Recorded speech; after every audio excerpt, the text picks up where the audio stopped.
नमस्कार. आज या ताईंचे प्रश्न जास्त होते. त्याच प्रश्नाला त्यांचे उत्तर देण्यासाठी मी बसलेलो आहे. ताई विचारा तुम्ही नमस्कार प्रश्न. पाटील काका. सर्वप्रथम नमस्कार काका, नमस्कार. मला तुम्हाला एक प्रश्न विचारायचा आहे.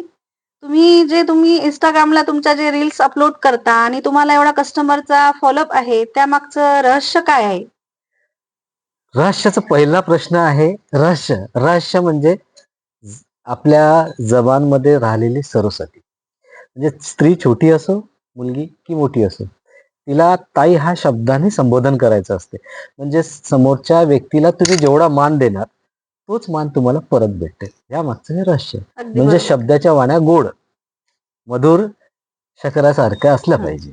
बरं, आणि माझा दुसरा प्रश्न हा आहे पाटील काका, की तुम्ही जे ओपन चॅलेंज देता इंस्टाग्रामला, की तुम्हाला ही साडी कुठेही नाही मिळणार, फक्त आणि फक्त आपल्या रंगवर्षामध्ये मिळणार आणि तुमच्याकडे कस्टमरनी म्हणजे काय यावं? हा हा पण एक प्रश्न खूप सुंदर विचारलाय तुम्ही. त्या प्रश्नाचं उत्तर आहे की मी ज्या साड्या आणलेल्या आहेत त्या डायरेक्ट विणकराकडून आणलेल्या. म्हणजे छोटे छोटे घरात जे विणकाम करतात ना, त्यांच्याजवळून त्या डिझाईन आणलेल्या. म्हणजे हे होलसेल मार्केटमध्ये नाहीये. म्हणजे ते डायरेक्ट त्यांच्याजवळून आणले. त्यांच्याजवळून आणले म्हणजे कोणाकडे असणार नाही. हा त्याच्या मागचा हेतू म्हणजे आहे. अगदी अनकॉमन आणि स्पेशल असं स्पेशल कलेक्शन. म्हणजे कलेक्शन म्हणजे विणकराकडून घेतलेली आहे. होलसेल करून घेतली असती तर ती तुमच्यापर्यंत पोहोचण्यापर्यंत 10 जणांजवळ आली असती. पण ती माझी साडी एकाच जणाजवळ आली. आणि एका गोष्टीचं मला अजून आश्चर्य आहे, की तुमचं जे कलेक्शन आहे, तुमच्या ज्या साड्या आहेत, त्या कस्टमरच्या अगदी मनात बसतात, नाही का? तरी तुम्हाला साधारणतः म्हणजे या गोष्टीसाठी भरपूर मोठा असा अनुभव लागतो आणि ती एक कपड्याची म्हणा, सिल्कची म्हणा, ती जाण पाहिजे आणि जी कस्टमरची डिमांड आहे, त्याची पण समज असणे, जाण असणे गरजेचं आहे. तर साधारणतः तुम्हाला या क्षेत्राचा अनुभव कसा आणि तुमचा या क्षेत्राचा प्रवास कसा आहे, हे थोडक्यात सांगा? आता वय झालं 50 आणि वाटत नाही पण. 15 वर्षापासून सुरुवात झालेली आहे आणि त्याच्यामध्ये मी सिल्क डिपार्टमेंटलाच होतो. आणि सिल्क डिपार्टमेंट मधून कपड्याची, जरीची, क्वालिटीची ही याची सगळ्याची अशी जाण झालेली आहे ना, की साडी हातात घेतल्याबरोबर लक्षात आली पाहिजे की ही खरी सिल्क आहे की याच्यामध्ये काहीतरी मिक्स केलेलं आहे. Okay, okay. म्हणजे ह्या गोष्टीने त्याच्यातला अनुभव होते. म्हणजे प्युअर सिल्क आणि जे हा आर्टिफिशियल सिल्क असते आर्टिफिशियल तो सिल्क पण. म्हणजे ते एक तर वजन येते. त्याच्यानंतर त्या थ्रेड असतात ना साडीचे, ते थ्रेड खोलावं लागतात.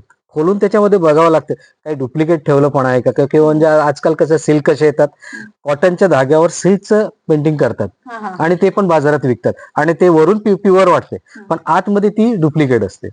पण याची जाण असणं जरुरी आहे साडींची. म्हणजे तुम्ही कस्टमरला जे प्युअर सिल्क प्रोव्हाइड करता ते अगदी 24 कॅरेट गोल्ड प्रमाणे 100% 24% गोल्डच राहते. Okay, okay. ते एक त्यातलं रिझन राहते. आणि मी माझ्या जिभेवर सरस्वती आहे आणि छाती टोंग सांगतो की मी ज्या साड्या तुम्हाला सांगतोय प्युअर आहे तर प्युअर आहे आणि सेमी आहे तर सेमी. हा माझा एक प्रश्न असतो की मी कधी चुकीचं बोलत नाही आणि खरं आहे तेच सांगतो. आणि माझ्या ताईंना पण तेच आग्रहाची विनंती राहते की ताई मी जे सांगतो ते खरं असते.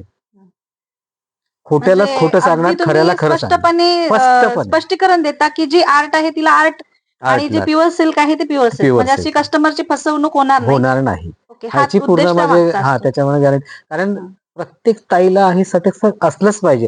त्यांचं स्वप्न असते की मला अशी वेगळी साडी पाहिजे जे कोणाकडे नसायला पाहिजे. फक्त माझी साडी बघून दुसऱ्याने घेतली पाहिजे, माझ्या आजूबाजूच्याने घेतली पाहिजे.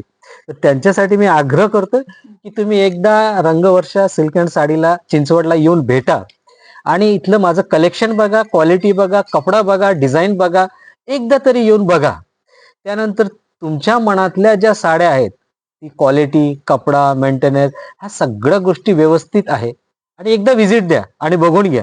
पुन्हा नंतर तुम्हाला खरा वाटलं येऊ पण नका. हे पण माझं स्पष्टीकरण आहे. धन्यवाद.